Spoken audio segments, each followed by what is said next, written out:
welcome back to my channel, Sabrina Osman. Hai korang, apa khabar? Aku nak minta maaf sebab dah lama aku tak buat video kan. Adalah beberapa perkara yang aku harus uruskan. Tapi sekarang ni aku akan top up balik video yang aku dah lama tak buat tu. Dan untuk minggu ni aku akan ceritakan tentang susuk. Pasti ada di antara korang yang pernah dengar tentang susuk kan. Tapi ada juga orang yang tahu susuk ni cuma tak tahu apa maksud di sebalik susuk dan apa amalan-amalan dia dan apa itu susuk. Jadi susuk ni adalah amalan sihir yang menggunakan bahan-bahan tertentu untuk dimasukkan ke dalam tubuh badan seseorang dengan bacaan jampi serapah. Di antara bahan-bahan tersebut adalah emas, logam, perak dan kayu. Selalunya orang yang pakai susuk ni dia nak kekal muda, nak kekal cantik ataupun dari segi batin dia kan, dia nak kuat batin dia ke ataupun dari sudut kesihatan. Jadi macam-macam lah, ada orang pakai susuk ni dengan macam-macam tujuan. Jadi salah satu dia adalah yang aku sebut tadi tu. Tapi sebelum tu aku nak ingatkan pada korang yang pakai susuk ni adalah haram sebab bertentangan dengan hukum syarak. Ini disebabkan amalan susuk ni merupakan satu ilmu yang melibatkan perantaraan jin dan juga amalan sihir. Susuk yang dikatakan berkesan selalunya dia mempunyai pantang larang tau. Jadi untuk dipastikan yang susuk tu berkesan untuk jangka masa yang panjang, dia kena mematuhi pantang larang yang ditentukan berdasarkan dengan apa susuk yang dipakai tu. Ada amalan-amalan tertentu yang si pemakai tu perlu lakukan. Kesan susuk tu akan berkurangan kalau dia langgar pantang larang tu. Dan ada juga satu kes yang menyebabkan si pemakai tu menjadi lebih hodoh daripada bentuk asal dia disebabkan dia langgar pantang larang tu. Tapi kadang-kadang kesan ni bergantung kepada faktor susuk apa yang dipakai. Secara umumnya ada dua jenis pantang larang yang harus pemakai tu ikut. Yang pertama adalah pantang larang terhadap makanan. Di antara makanan-makanan yang dipantang tu adalah pisang emas, labu air, jantung pisang ataupun sate, tapai yang dibalut dengan lidi dan macam-macam lagi.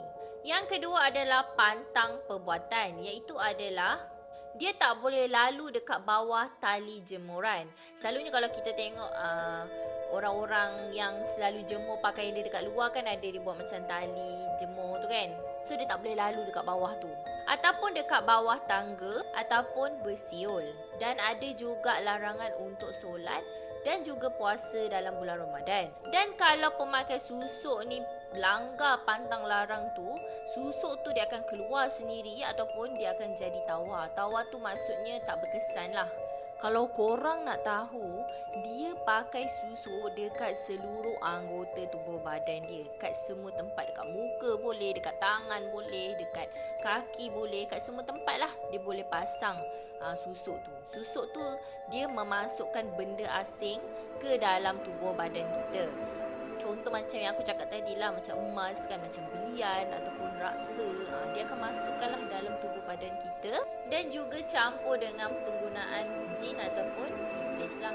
Jadi susuk ni dia akan jadi betul-betul ampuh, dia akan jadi betul-betul mujarab. Jadi tanpa berlengah lagi, aku akan berkongsikan cerita daripada seorang pengguna blogger yang aku bagikan nama Arif dan juga Mirul, bukan nama sebenar. Dia berkongsikan tentang kisah benar makcik sedara dia sendiri yang merupakan pemakai susuk. Aku bagi nama makcik Arif ni adalah Tima Lawa sebab memang lawa gila. Walaupun umur dia dah 52 tahun masa tu, tapi dia lawa macam anak dara. Tima Lawa ni merupakan seorang janda hot yang paling lawa dan paling orang nak lah. Cumanya yang peliknya, setiap kali dia berkahwin dan 4 kali dia berkahwin, dia bercerai walaupun perkahwinan dia tu tak lama, walaupun tak sampai setahun. Arif rasa macam pelik jugalah kan, kenapa makcik dia yang lawa macam anak dara ni, tapi bila kahwin je mesti tak kekal, mesti kejap kahwin lepas tu cerai, kejap kahwin lepas tu cerai. Bila dia cerai je, mesti selepas tu kedengaran yang dia dah kahwin lain. Kiranya macam cepatlah dapat bertemu dengan pengganti kan. Lepas tu kecantikan Timah Lawa ni tak boleh tandingi dengan anak-anak dara yang dekat kampung tu tau. Sebabnya Timah Lawa ni lagi cantik, lagi bergetar daripada anak-anak dara yang lain. Korang bayangkanlah umur dia tu 52 tahun, tapi bila kita tengok makcik dia ni ibarat macam kita tengok anak dara macam 18 tahun. Nak katanya punyalah lawa Timah Lawa ni. Arif pernah lah ajak kawan dia Mirul datang ke rumah untuk tengok sendiri betapa lawanya makcik dia ni. Sebabnya Mirul ni dia tak percayalah umur 52 tahun tapi cantik lawa lagi kan. Jadi bila Mirul datang je dekat rumah, bila Mirul nampak je yang Timah Lawa ni, terus dia bisik dekat telinga Arif. Lepas tu dia tanya, ini adik kau ke? Sampaikan dia sendiri pun sebesalah nak panggil makcik Arif ni apa, makcik ke kakak ke, sebab memang lawa gila, memang nampak muda, memang kata orang memang cantik lah. Dipendekkan cerita, 5 tahun kemudian Timah Lawa pun nazak. Jadi Arif ajak Mirul datang sama-sama untuk tengok detik-detik akhir Timah Lawa. Waktu Arif ajak Mirul datang ke kampung dia untuk menyaksikan detik-detik terakhir Timah Lawa, masa tu Mirul ni dia busy tau. Tapi disebabkan persahabatan dia dengan Arif ni memang dah lama gila kan.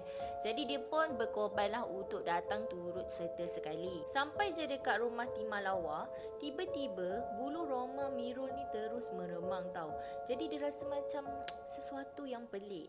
Tapi dia hanya berdiam diri lah, tak nak lah terlepas cakap ke apa benda kan. Dan dia rasa mesti ada sesuatu. Kenapa Arif ajak dia datang ke rumah Timah Lawa tu padahal makcik dia belum meninggal lagi. Masa kaki Mirul naik tangga perlahan-lahan, dia terasa macam bulu roma dia semua beremang tau. Tapi dia gagalkan juga diri dia untuk naik ke atas. Sebabnya kalau dia bagi salam dekat bawah pun mungkin tak ada orang dengar. Sebab dia dengar dekat rumah Timah Lawa tu semua orang sedang membaca Yasin. Bila Mirul sampai je dekat ruang tamu, kaki Mirul tiba-tiba rasa macam nak tergelincir ke belakang sebab dia terlampau terkejut melihat sekujur tubuh sedang berbaring di atas tilam dekat depan mata dia. Dia rasa macam, itu Timah Lawa ke? Wajah dia memang teruk gila. Muka yang bengis, lepas tu badan yang kurus melidi. Ibarat tulang rangka je yang sedang baring dekat atas tilam tu. Rambut Timah Lawa yang masa dulu-dulu Mirul tengok tu, yang hitam berkilauan, cantik je kan. Tapi sekarang ni bertukar jadi keputihan. Semua memang putih rambut dia. Walaupun baru lagi Mirul dekat situ, tapi dia boleh bau busuk yang teramat sangat sampai menyucuk hidung dia. Cumanya dia tak naklah cakap busuknya bau ni sebab dia nak jaga hati tuan rumah yang ada dekat situ kan. Tapi mengikut pemerhatian dia, semua orang yang baca Yasin dekat situ, semua tu tutup hidung masing-masing sebab mungkin terlampau busuk. Mirul perlahan-lahan menghampiri Timah Lawa tu. Dan bila dia menghampiri Timah Lawa, dia rasa sangat-sangat terkejut sebab dia melihat lubang hidung dan telinga Timah Lawa ni dipenuhi dengan semut. Dan orang panggil itu adalah semut mayat. Cuma yang dia peliknya, Timah Lawa ni masih lagi bernyawa. Tapi semut-semut tu keluar dan masuk dari lubang hidung dan telinga dia. Dan Mirul melihat ada seorang gadis dekat sebelah Timah Lawa ni penuh dengan sabar suapkan makanan tanpa menunjukkan reaksi muka yang geli ataupun loya dengan keadaan Timah Lawa ni. Orang kata yang makan tu bukan Timah Lawa tapi syaitan. Jadi Mirul mengambil keputusan untuk membaca Yasin bersama-sama dengan orang-orang yang ada dekat dalam rumah tu. Tapi dia melihat keadaan Timah Lawa sama je, seolah-olah macam berat gila nyawa dia nak keluar. Jadi Mirul mengambil keputusan untuk menyambung cuti dia untuk dia melihat apakah kesudahan cerita ni. Moga-moga dia dapat iktibar daripada apa yang berlaku dekat depan mata dia. 3 hari berturut-turut diorang semua membaca Yasin, tapi tak ada perubahan pun daripada Timah Lawa. Makin banyak semut dan juga ulat-ulat keluar daripada muka Timah Lawa tu. Badan dia pula seolah-olah terbenam ke dalam empukan tilam yang dia baring tu. Arif dah tak sanggup dah tengok keadaan makcik dia macam tu tau. Jadi dia ajak Mirul ni pergi cari bekas suami makcik dia untuk tahu apa yang sedang berlaku ni, kenapa jadi macam ni. Jadi Miro ni ikutkan jelas sebab dia pun kesian dengan keadaan Timah Lawa kan. Jadi kalau boleh dia nak cepat-cepat benda ni settle.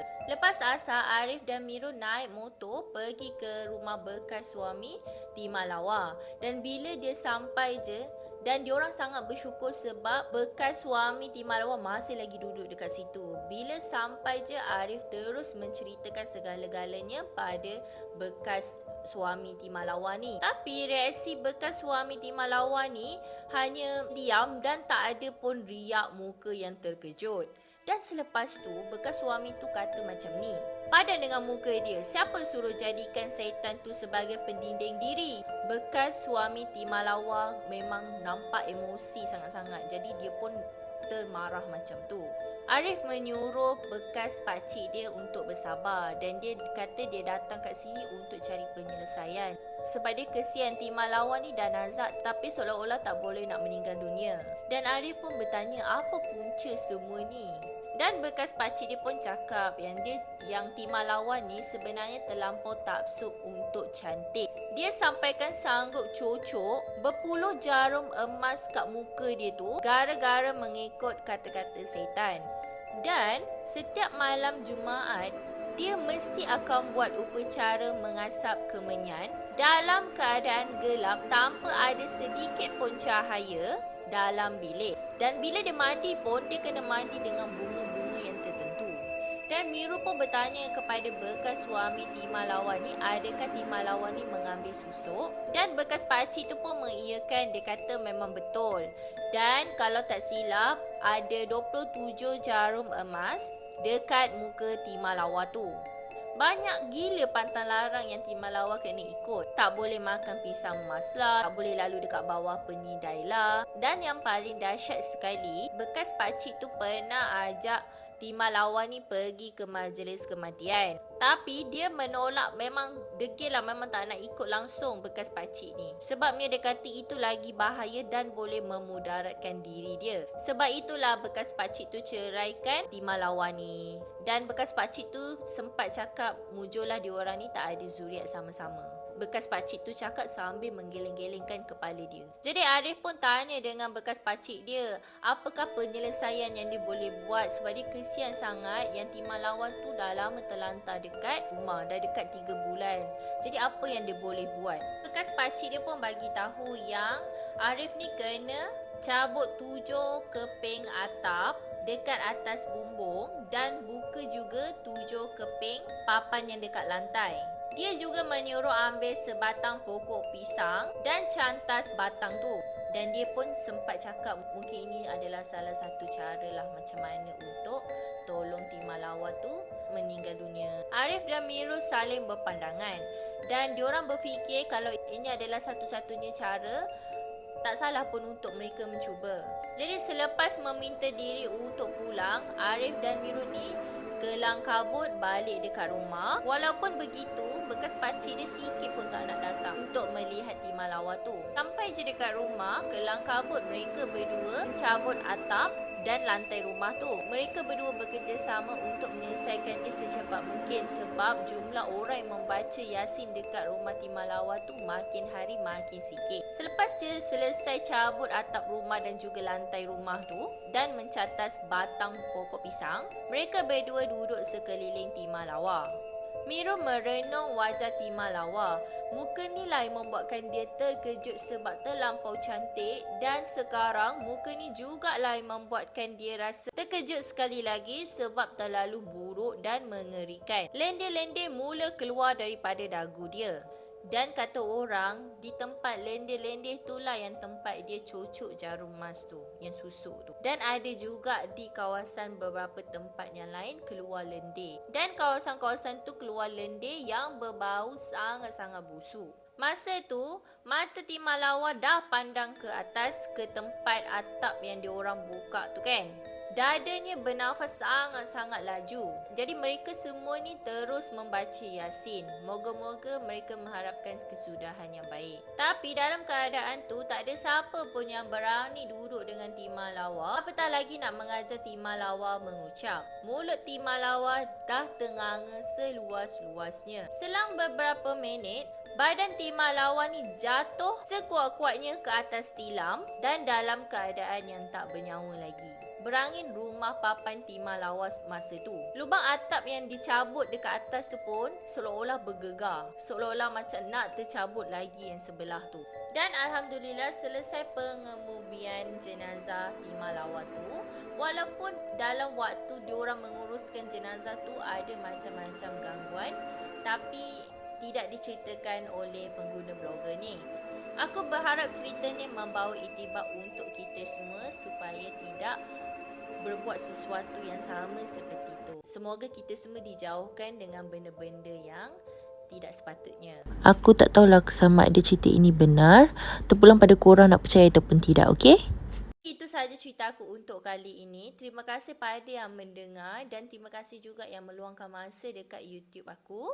Korang jangan lupa subscribe dan juga like video aku untuk tak ketinggalan cerita-cerita yang akan datang yang lagi menarik. Sampai di sini saja. Lain kali kita akan berjumpa lagi. Bye.